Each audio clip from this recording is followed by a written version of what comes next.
Hello students, कैसे हो आप लोग। मैं उम्मीद कर रहा हूं कि आप लोग का जेईई मेंस का प्रिपरेशन अच्छा चल रहा होगा।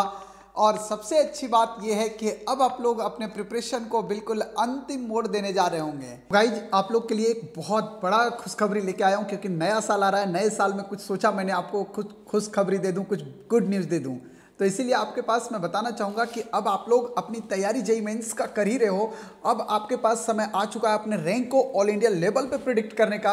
और इसीलिए मैं आपको बोल रहा हूँ कि आपके लिए एकदम फ्री ऑफ कॉस्ट एक गिफ्ट लेके आया हूँ, समझ लो। आपको क्या करना है, आपको अनअकैडमी का जो आजकल बहुत इंडिया का लार्जेस्ट जो है वो फोर्टनाइट कॉम्पिटिशन चल रहा है जेईई के लिए, आपको उसे ज्वाइन करना है और उसके टेस्ट को देके अपने ऑल इंडिया रैंक को प्रिडिक्ट करना है। ताकि अगर आपको लगता है कि उसके बाद भी कोई कमी है मेरे प्रिपरेशन में, तो आप अपने प्रिपरेशन को चेक कर सकते हो। 3 जनवरी को 11 बजे ये कॉन्टेस्ट होने जा रहा है, जरूर ध्यान रखिएगा। 3 जनवरी को 11 PM टू 12 PM 1 आवर का ये कंटेस्ट है, जिसमें आपको फिजिक्स, केमिस्ट्री और मैथ के 7 क्वेश्चन होंगे। मतलब टोटल 21 क्वेश्चन दिए जाएंगे। और उस 21 क्वेश्चन में आपके पास नेगेटिव मार्किंग भी होगा अगर आप गलत करोगे तो। और सबसे अच्छी बात क्या है कि हर एक क्वेश्चन के बाद आप अपना ऑल इंडिया रैंक प्रिडिक्ट कर सकते हो यार, बहुत आसानी से। इससे आपको पता चल जाएगा कि मैं कहाँ एग्जिस्ट कर रहा हूँ और मुझे और कितनी मेहनत करनी है लास्ट 30 डेज में। तो सबसे पहले एक चीज बता दूं कि एक तो आपका अपना रैंक प्रिडिक्ट हुआ, अपनी कमजोरी का पता चला, आप अपने वीकनेस वाली चीजों पे, अपने जो आपका स्ट्रेंथ नहीं है अब तक, उस पर आप वर्क करोगे।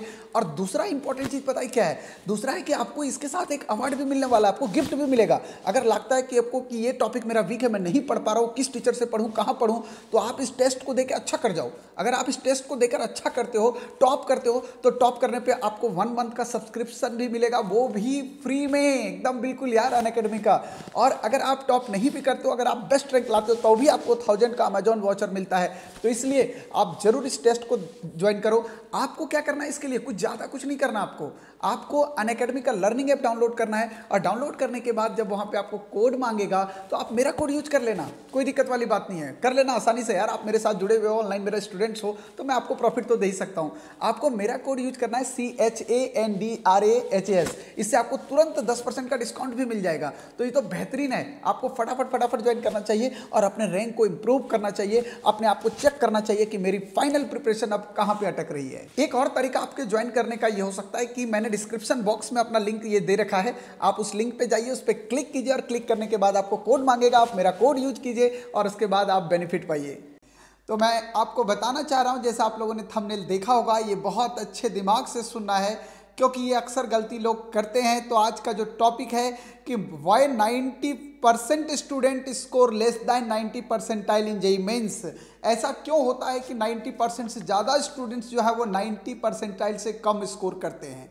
ऐसा नहीं है कि उनकी तैयारी नहीं होती, ऐसा नहीं है कि वो नहीं कर सकते, ऐसा नहीं है कि उन्होंने कोचिंग नहीं ली, वो सारी चीज़ें उन्होंने करी, इसके बावजूद भी उनके स्कोर 90 परसेंटाइल से कम क्यों आ रहे हैं। एक बहुत इंपॉर्टेंट वीडियो है, आप इसको लास्ट तक देखिएगा।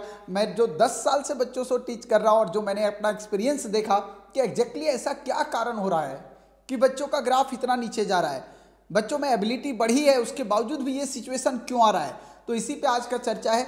आपको मैं बताना चाहूँगा, अगर मैं पहला पॉइंट में आपको डिस्कस करूँ, तो सबसे पहला पॉइंट जो डिस्कस करने जा रहा हूँ वो है कि दिमाग में एक क्वेश्चन अराइज हो रहा होगा कि क्या मुझे अब डेली एक टेस्ट, मॉक टेस्ट जो है वो अटेम्प्ट करना चाहिए।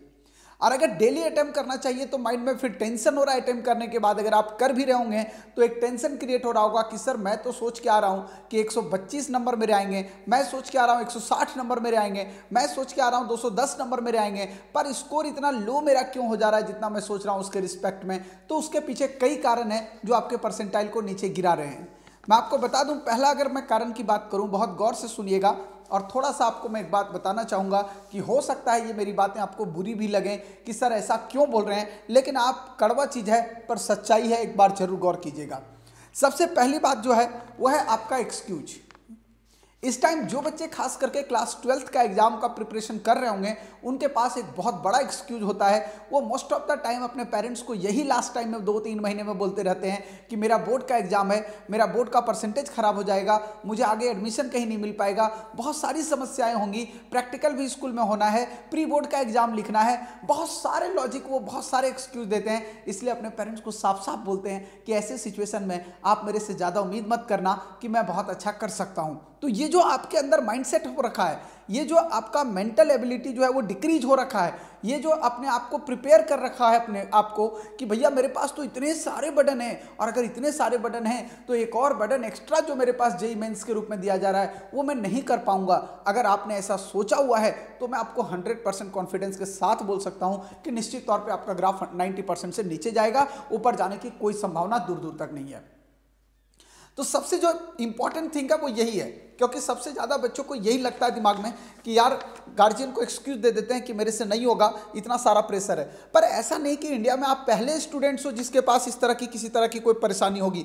आपको मैं बताना चाहूँगा कि आखिर सारे बच्चे जो हैं वो जो ड्रॉपर के छोड़ के बच्चे हैं, जो 13 वाले छोड़ के हैं, जितने भी 12th क्लास के बच्चे हैं वो अपेयरिंग के साथ बोर्ड दे रहे हैं, वो सिमिलर सिचुएशन में आपके साथ ही खड़े हैं। और अगर वो अगर एग्जाम दे के अच्छा स्कोर कर सकते हैं, फिर आप क्यों नहीं?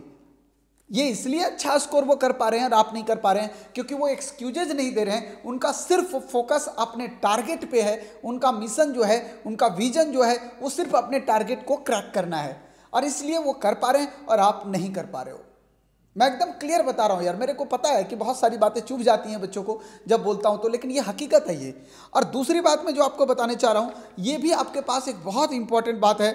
मैं आपको बता दूँ कि अगर आप ये सोच रहे हैं कि मेरा प्रिपरेशन जेईई मेंस का कैसे होगा, मेरा प्रिपरेशन जेईई मेंस का कैसे होगा, क्योंकि मुझे बोर्ड में 95% स्कोर लाना ही लाना है, मैं तो बोर्ड को पहले फोकस करूंगा।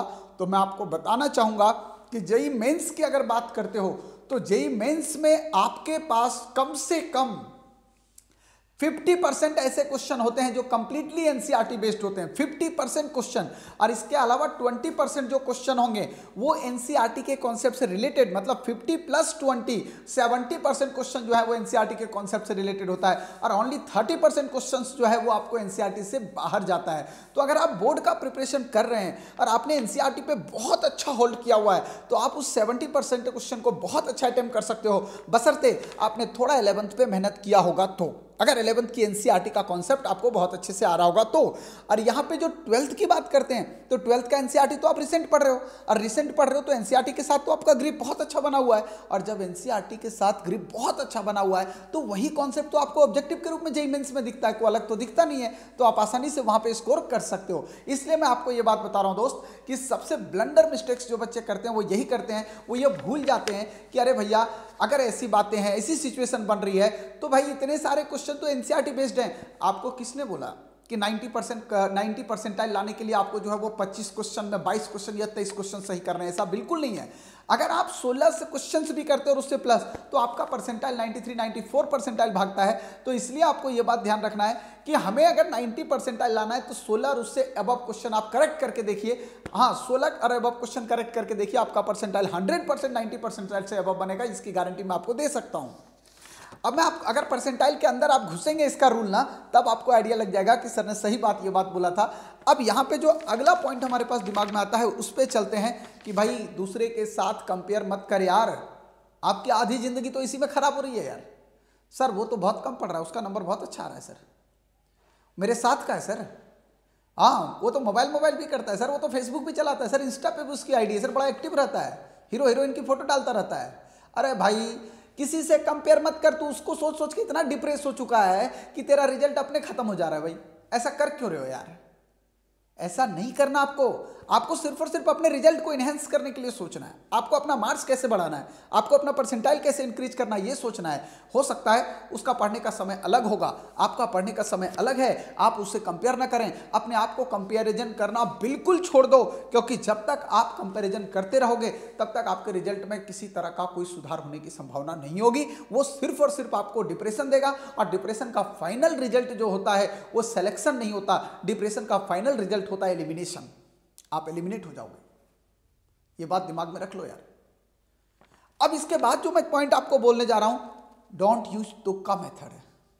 ये ओम नमः शिवाय वाला मेथड छोड़ दे यार। हाँ, कि जहां पे आया ओम नमः शिवाय या ओम भूर्भुवः स्वाहा, स्वाहा जहां आया वही टिक होगा क्वेश्चन, ये वाला मेथड छोड़ दो यार। लोग क्या सोचते हैं कि यार तुक्का लगा लेते हैं। आपको पता है तुक्का कैसे लगाया जाता है? ये नहीं पता आपको। मैं आपको बहुत बेस्ट तरीका बताऊंगा अगर दिमाग में आता है कि मैं तुक्का लगाऊंगा। नहीं तो आप क्या करते हो कि तुक्का के चक्कर में इतने क्वेश्चन गलत कर जाते हो कि जो क्वेश्चन सही हुए थे उसके भी मार्क्स वो लेके उड़ जाता है। तुक्का लगाने का बेस्ट ट्रिक क्या होगा जिसमें आपके नंबर नहीं कटेंगे, डिडक्ट नहीं होंगे, अगर बढ़ेंगे नहीं तो घटेंगे भी नहीं, ये मेरी गारंटी है। मैं आपको इसका वीडियो बहुत जल्दी दूंगा, आप देखिएगा आराम से। चाहे आप नीट के बच्चे हो चाहे जेई के बच्चा हो, आपको ये बहुत फायदा करेगा कि नीट और जेई में एग्जैक्टली तुक्का लगाने का बेसिक प्रिंसिपल क्या होना चाहिए, किस बेसिस पे हमें तुक्का लगाना चाहिए, कैसे हमें कैलकुलेट करना चाहिए कि हमें इतना क्वेश्चन तुक्का लगाने से इतना नेगेटिव में नहीं जा सकते। पहले दिमाग में ये कैलकुलेशन जब रहेगा तब जाके आप अच्छा कर सकते हो।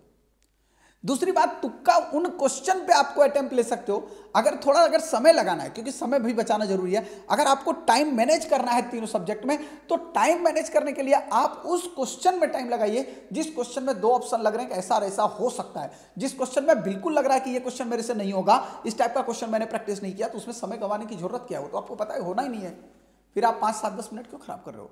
तो एक तो आप तुक्का नहीं लगाओ यार, ये मैक्सिमम बच्चे करते हैं जिसकी वजह से उनका परसेंटाइल नीचे गिरता है। और दूसरा मैंने बोला कि उन क्वेश्चन को अटेम्प्ट लीजिए जिस क्वेश्चन में आपका कम से कम 60 या 75% कॉन्फिडेंस है। अगर भैया 5% कॉन्फिडेंस है तो 95% तुम क्या सोच लोगे यार। 5% अगर कॉन्फिडेंस है मतलब 95% चांस क्या है, गलत होने का है, तो आपका सही होने का चांस केवल 5% है यार। तो आपको वैसे क्वेश्चन पे तुक्का नहीं लगाना है, वैसा क्वेश्चन आपका जो क्वेश्चन आपको सही किया है उसका भी मार्क्स लेके चला जाएगा। तो आपको तुक्का उन क्वेश्चन को लगाना है जहां पे आप 60 से 70% का अप्रोक्स लग रहा है कि यही आंसर होगा। ये चीजें मैंने पढ़ा हुआ, स्लाइटली हम लोग मिस्टेक कर रहे हैं और इसलिए आप उसको ढूंढने की कोशिश कर रहे हैं। अब ऐसा नहीं कि ये चीजों के चक्कर में आप सबको तुक्का लगा दिए। मैं आपको बता दिया कि मैं वीडियो दे दूंगा किस पैटर्न पे करें जिससे हम रिड्यूस भी ना हो, अगर इंक्रीज नहीं तो डिक्रीज भी नहीं, बस कम से कम न्यूट्रलिटी तो मेंटेन रहे। बस इस बात को दिमाग में फोकस करके चलना है। मैं आपको बताऊंगा इसको कैसे करना है, ठीक है ना। तो ये बातें अगर आपने ध्यान रख लिया ना, तो मैं गारंटेड आपको बता रहा हूं कि आपका स्कोर 90 अबव हो सकता है, क्योंकि यही एक मेन रीजन होता है बच्चों का जिसकी वजह से बच्चों के 90% से स्कोर बिलो जा रहे हैं। ग्राफ धीरे धीरे बच्चों का गिरता हुआ नजर आ रहा है। तो माय डियर फ्रेंड्स, मैं उम्मीद कर रहा हूं कि आप लोग को काफ़ी अच्छा समझ में आ गया होगा मेरी बात, और इसको ध्यान में रखते हुए आप लोग अपना टेस्ट वगैरह दीजिए, अच्छा कीजिए। 2021 बहुत अच्छा हो आप लोग के लिए। एक अच्छे एनआईटी के थ्रू आप जाइए, या एनआईटी के थ्रू न जाके जेईई मेंस में अच्छा करके एडवांस में और बेहतर करके एक अच्छे आईआईटी में जाने का सपना अपना पूरा कीजिए। और अपने पेरेंट्स को नए साल की बहुत सारे गिफ्ट जो है वो देने के बजाय सिर्फ एक सिंगल गिफ्ट आप आईआईटी में सेलेक्ट होकर दीजिए। इससे बेहतर गिफ्ट पेरेंट के लिए नहीं हो सकता है। मेरी तरफ से आपको बहुत सारी शुभकामनाएं। आप अच्छा करें, बहुत अच्छा करें, हेल्दी रहें और अच्छा पढ़ के एक अच्छे इंजीनियर बने, जहाँ से आप सिर्फ अपने परिवार का नाम रोशन करके आप समाज और देश का भी नाम रोशन करें। Thank you so much. आप मेरे साथ यूं ही बने रहिए और मुझसे ऐसे ही आप लोग प्यार करते रहिए, मेरे साथ यूं ही अपना प्यार शेयर करते रहिए। मिलेंगे हम अगले वीडियो में बहुत जल्दी।